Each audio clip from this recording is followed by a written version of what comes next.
Welcome back to Talk of the Town on 99.7, 1450 WHTC and WHTC.com. Welcome back to Talk of the Town for this Friday, April the 23rd. I'm Gary Stevens.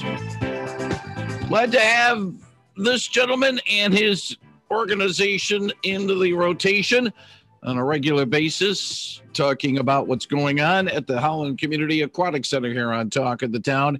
He is Jack Huisingh, the executive director of the Community Aquatic Center. He joins us via the Zoom connection. Jack, good morning and welcome back to WHTC. Hey, good morning, Gary. How are you this morning? Glad you are with us. We are doing well, and we'll talk about some of the things going on at the Community Aquatic Center. If you have a question for Jack, he'll be happy to answer it at 395-1450, 395-1450. We talked with Jack last month during morning news about some exciting things going on, including the return of the state high school swimming championships at the Aquatic Center, and also in a partnership with the Mary Free Bed Rehabilitation Hospital to use the Aquatic Center facilities for its therapy uses later on this year. But instead of directing everybody to listen to the podcast the last time that we chatted, Jack, let's sort of catch everybody up on some of the things that have been going on at the Aquatic Center. And one of the first things we do have to mention is that about a year or so ago, the Aquatic Center went to the people of Holland asking in the community to ask for a bond proposal to be passed. It did so. I believe $26 million. Correct me if I'm wrong on that. That's correct. And to do some renovations on a facility that, frankly, had not been renovated since it had been opened. Tell us a little bit about those renovations and how that's been going along.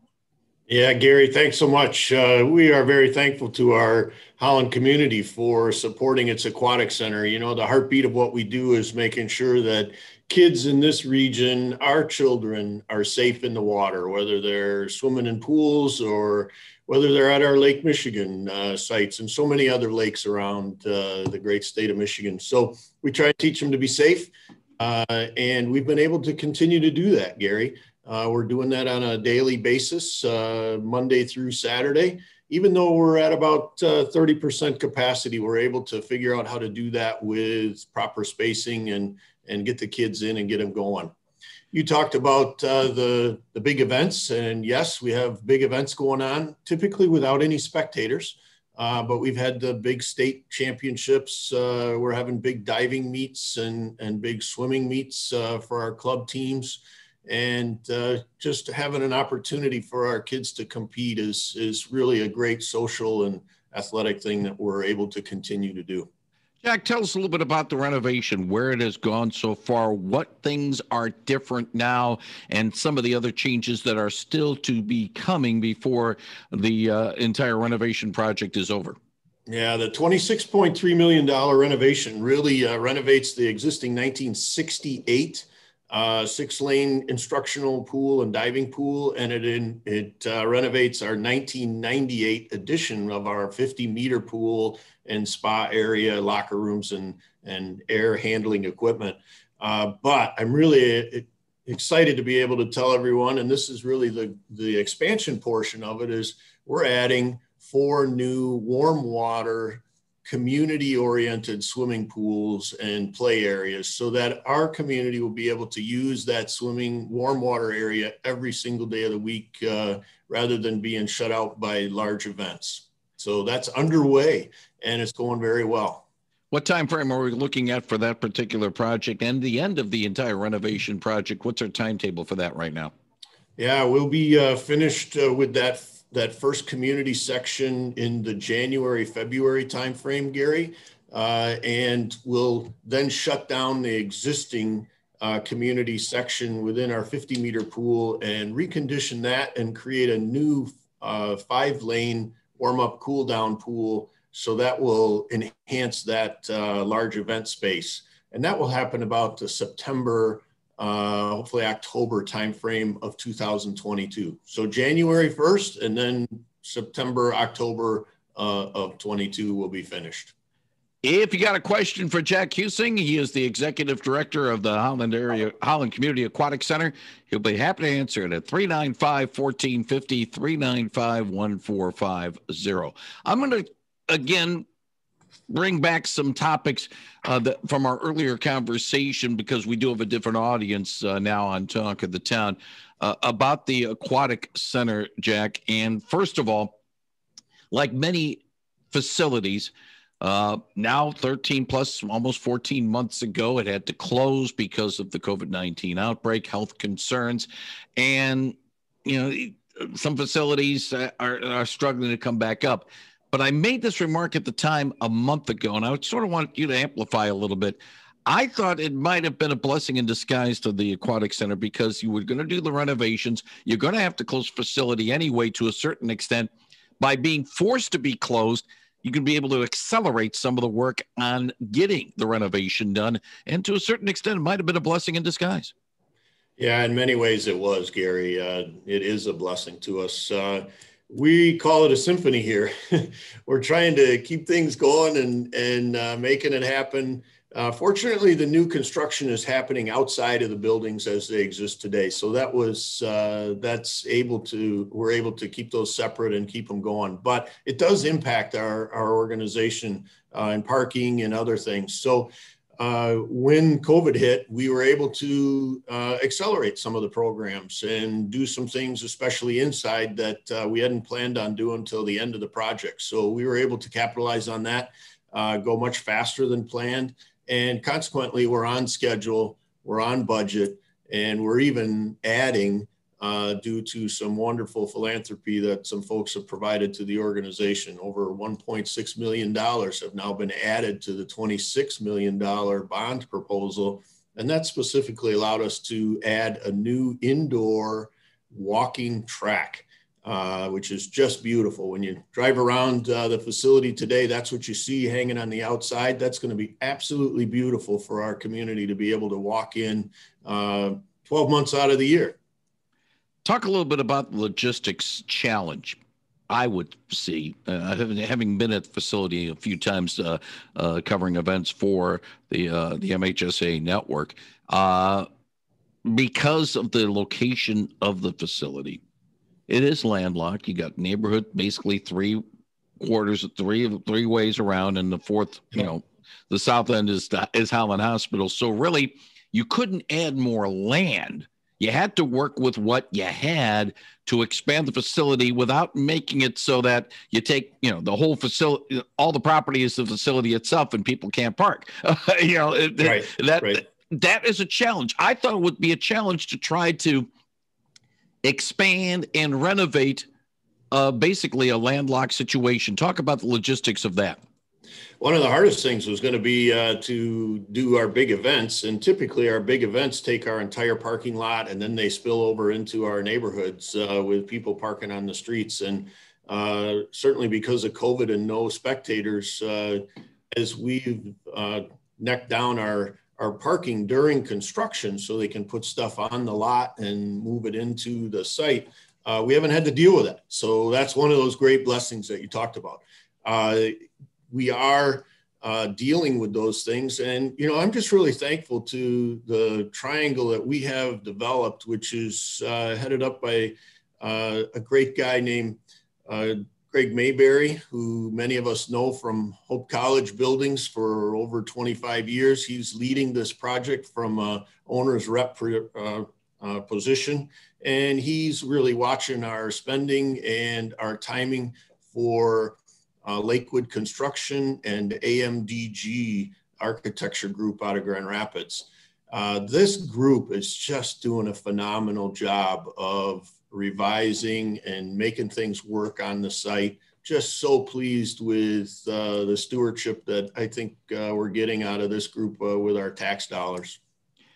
Again, if you have a question for Jack Huisingh, he is the executive director of the Holland Community Aquatic Center. You'll be happy to answer it at 395-1450, 395-1450. The bond issue specifically was for the expansion. and you've been able to get some extra money to help in that regard. But operating an aquatic center, let's put it this way, Jack, it does not come cheap. How have you been able to make sure that the operating expenses are maintained so that this doesn't become a big burden to the community? Because, yeah, it's a community aquatic center. The community needs to support it. But, again, it's not cheap to run a place such as this. No, it's very expensive to run aquatic centers. When it's cold outside and really warm inside, you're paying a lot for gas and electricity. And, the way we've done that, Gary, is to really grow beyond the existing tax support. Taxes for our operations support about 50% of our operations, and the remainder has to be supported in all the other things we do. And we have big events and swimming lessons and Easter egg hunts and all the fun stuff that we do inside and have fun. But as we grow, the biggest thing that's going to happen for us is that now our community is going to be able to use the facility every day. And that's our tagline: every age, every family, every day. And we haven't been able to do that for the entire length or history of our organization. Now we'll be able to do that. We'll be able to run a big swim meet and at the same time still have community events going and taking place. In addition, we are adding additional partnerships like Mary Free Bed organization, who will now pay to utilize the facility and offer their services, therapy and aquatics rehabilitation within our organization. This is a whole new business group, if you will, for our team. And that just creates a fourth leg of our stool and makes us more stable and really augments the taxes that our city provides and our region provides to this facility. Jack, you mentioned about the fact that the facility can be open for general public uses when there is a major event, and that was one of the drawbacks of the Holland Community Aquatic Center. When it did hold a major event, they had to put signs, sorry, we're closed because of the MHSAA or the MIAA or whatever group that's going to be hosting it. We can't have you in us right now because we're busy with the other things. Now you can be able to do that. Yeah, absolutely. And we've been able to, over the past many years now, break even and make money. And that's different than most facilities throughout the nation. And it's really because we have a lot of support, and the city and the constituents supply some grace to us as we did those big events. And now as we have the ability to do all the things that our core competencies every day, this will make us more stable. It'll allow each of the groups to be able to grow over the next 15 and 20 years. And we believe we'll be able to support a larger and growing population that's really starting to focus on health and wellness as this COVID situation starts to ebb. I think we're going to really start to see some folks that want to get back together and they want to do it in a healthy way. And we're going to do that as a family. And we're going to offer those opportunities throughout the week, which I think is just phenomenal for our West Michigan region. 395-1450 if you have a question for Jack Huisingh of the Holland Community Aquatic Center. Apologies if this is an ignorant question or maybe a naive question, Jack. How much is this facility being used, in the sense, has demand exceeded supply, to use a business sense? Yeah, no, that's I come from a business background, and that's the first thing we had to do. And prior to the renovation and expansion prior to COVID, between 3 o'clock and 8 o'clock at night, we were completely full. Every lane, every pool. We had everything going, and we were really struggling because we looked forward and said, how are we going to grow as our community grows? And we want to remain solvent and stable. And we really realized that we had to grow, especially in those timeframes, in an expanded facility that allowed people to do what they want to do when they want to do it. And that's been the hardest part. There are times, in the morning, early afternoon, where we don't have the kind of usership that we want. But developing these new programs and allowing the community to understand that they can use it every day rather than when we tell them on and off, I think is going to develop the same way that the benchmark organizations that we've reviewed in both the United States and Canada, once you tell the customer group that they can come in every day and they know that they're not going to be told on site that they can't come in for a particular time, they develop great habits and will grow. And that will really help us, Gary. So great question. And it's one I answer a lot because people recognize that during the day, it's not very busy, but yet at nighttime, it is very busy. And so we have to address that as we go forward and develop some great habits. We've had a caller ask about the fact, they've asked other people, we've had guests on saying, why don't we get another swimming area? We got the aquatic center, but we need something on the north side. We need something on the south side and all that. So that's why I was thinking about the question of supply and demand. No, and that's always the question, whether you should have multiple pools. That's wrestled with in many large communities throughout the United States and Canada. And what the most successful organizations are learning is that because these facilities are so expensive to run and keep, that if you have multiple facilities located in multiple locations, you just duplicate costs. And what we do here is run one of the finest organizations in the nation for aquatics. And we share that amongst schools and other organizations so that they don't have to have those things in place. Our schools, instead of having a pool that deteriorates over time and continues to increase in cost, and it's one of the biggest expenses out there, they share that. So Holland Public and Holland Christian are able to share that. They're able to get a 50-meter Olympic style pool rather than a 6-lane pool. And they're able to share those costs and then put that money, instead of into a pool that sits unused, they can put it into teachers and programming. So we just think it's a really wise methodology and one that other schools are carefully considering right now for use of our region or for within our region. 395-1450. Let's see if we have a couple of callers. Good morning. You're on the line with Jack Huisingh of the Aquatic Center. Good morning. Do they take care of the pool on 16th Street, the Boss Pool? Is that going to be open this year?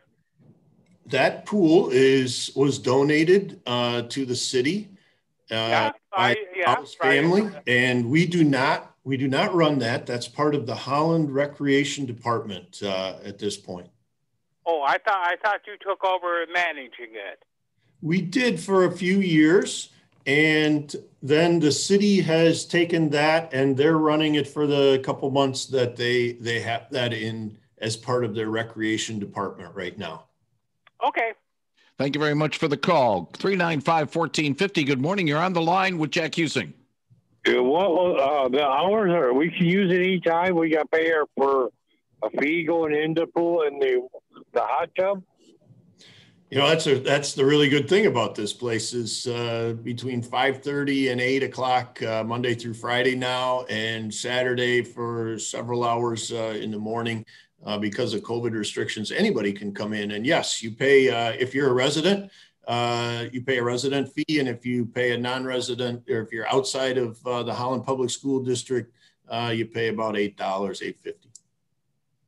Oh, because you're outside out past the bridge, you got to pay $8 every time we come in near that. Yep. On the other side of on the north side. Yeah. Okay. Thank you. Thank you very much for the call. 395-1450, 395-1450.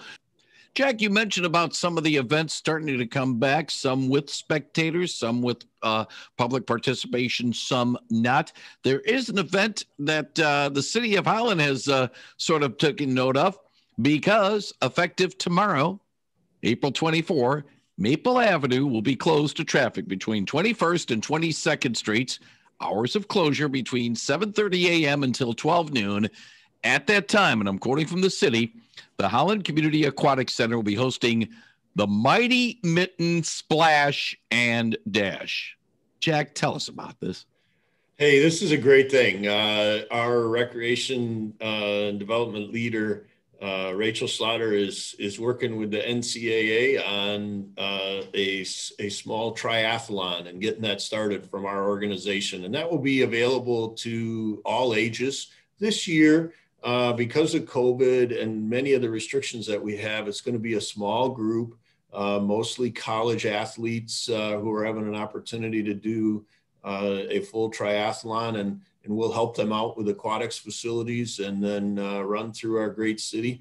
So we'll start that this year. And next year, when I talk to you, Gary, we're going to be talking about having a lot of little kids and the full age gambit coming through that group. But this year, we're going to offer it and get it started. 395-1450. Let's get to a call. Good morning. You're on the line with Jack Huisingh. Good morning. I am one of your neighbor residents of the Aquatic Center on 23rd Street. And we've always been good neighbors to the Aquatic Center and put up with all the parking when you have your events and make our street a one-lane street.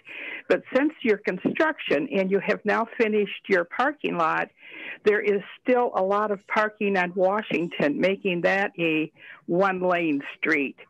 And we'd appreciate it if you notified your employees and your users to use all those empty spaces in the parking lot, and returning the favor and being a good neighbor to us that use that street as a to and from street to our homes.